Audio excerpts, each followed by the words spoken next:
Hey YouTube, it's been a while since I've had a video to upload, but today is quite a joyous occasion. This is the latest release from Anathema Publishing, and this is Rod and Ring, the collector's edition specifically.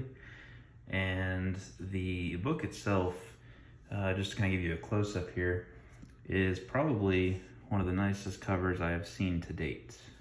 This isn't just some kind of a drawing, this is actually textured and on different levels. It's kind of sunk into the cover and it has a very nice soft leather feel. The spine, in my opinion, is a little bit busy, but it does look very well made. The lines are very clean, and just the presentation is absolutely amazing. These end papers are textured and really just kind of blew me away when I first saw it.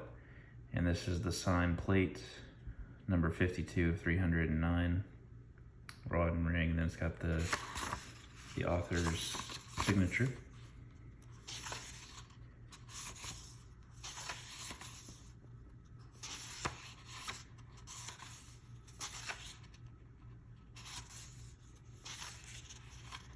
Then you've got your table of contents. So for anybody who doesn't know, Mesopotamia would include a few different areas, primarily Babylon and Assyria is part of the reason why I got this book and what piqued my interest, because the Red Goddess, focusing on Babylon or Ishtar or various gods of that region, this book really helps to kind of be a companion to that in a way. Even though Red Goddess is Scarlet Imprint, this is Anathema Publishing, I found both of these to match very well. Now, as you can see here, there's four main books. There's the Threshold, the Foundation, the Ascent, and the Descent. So with the lore from this region, Rod and Ring, those two items were presented by the gods to the magician, essentially.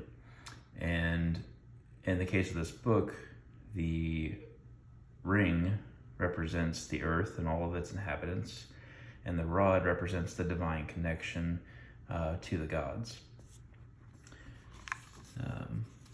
There's 7 gods on the earth plane, there's 7 gods in the underworld, and there's 7 gods of the heavens. And with this book, it's very important to note that this is, I wouldn't just call it a book, this is a grimoire. There's a very big difference between just historical text and essays, and an actual grimoire that you can use in ritual work. This is a grimoire.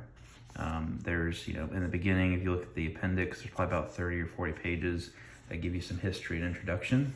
And then the rest of this are all the books except for the appendix at the end here, roughly. That's all the steps and all the ritual that you would go through if you decide to do this work and commune with the Sumerian gods. Mesopotamia.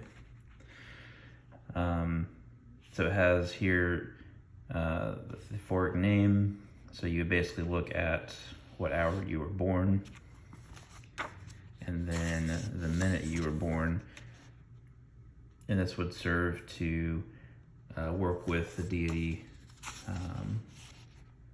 that closely relates to your birth chart, basically. There's some really good art throughout this book as well that you would see from Anathema. And I'm just kind of giving you some idea of what it's like.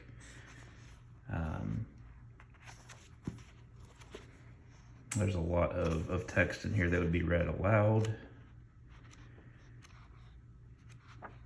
And then you're going through and, like I said, working with each of the gods.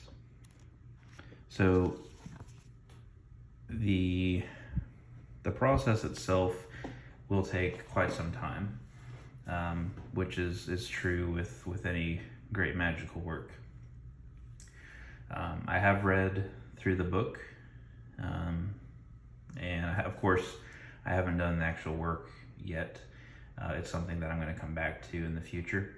I've got some other stuff that I'm planning on continuing here very soon, but the book itself is solid.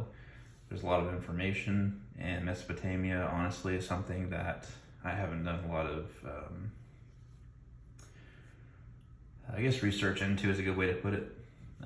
So a lot of this was very eye-opening, and it was a fresh area that I was excited to explore. The cover itself is the Lamassu, at least with the collector's edition, and the Shadu, if I'm pronouncing that right, were the god and goddess that would protect you throughout your life from negative or unwanted fates. A lot of times you would also see the Lamassu on this cover in the ancient world above gates to cities, doorways to houses, as a sort of protection. Now, the process itself, as I mentioned, for Earth, Underworld, and Heaven, those are going to take you a month each. So, depending on your level of, I guess, discipline, you're probably looking at least 6 months, if not a year, to complete this work, because you are waiting on a new moon to start each of those. So that's 3 months minimum. You're probably going to need at least one more month, unless I might have missed it. I would probably say, like I said, 6 months to a year to actually complete all this work. Now, as you're going through, as a brief description of what to expect, you are going to be going through these different gates, as I referenced some of my notes from reading all this information. And you're going to go and get 7 different gifts: gift of fire, might, abundance, wisdom, dreaming, song, name. And as you get these 7 gifts, when you go into the descent, you're going to arrive at 7 gates, in which case you're going to hand over or ritually burn those gifts and give them back to the gods. And then you must have someone stay behind in the underworld in your place until you can return. And this would be created as an effigy of clay, as like your surrogate, and you would enliven it, go through another ritual, and leave it there, and then begin the ascent process. So I've taken a lot of interest in Mesopotamia recently, partly because of Scarlet Imprint, but also because of Damien Eccles. If you look back a few months ago now, I did a review on his High Magic and Angels and Archangels books, and a lot of that deals with the gods mentioned here, especially if, like myself, you kind of categorize yourself as a high magician. You would be working with planetary or archangel energies, and a lot of that comes from this Mesopotamia lore. So it is all woven together very well. And if you picked up those 2 books I mentioned, and you've already read them, or if you've been following Damien Eccles and his YouTube or anything else, then a lot of this is going to be familiar to you and definitely help piece everything together. So I highly recommend this book. I think it's one of the better, more recent occult releases, and some people didn't even know this was coming out. So definitely sign up on their newsletters, because again, this book definitely deserves to be in your collection. Think of it as the Mesopotamia version of The Dancing Sorcerer, which Anathema released, I think it was last year or the year before. Time's flying. But very, very good book, and it will be in my collection forever. So thanks for watching.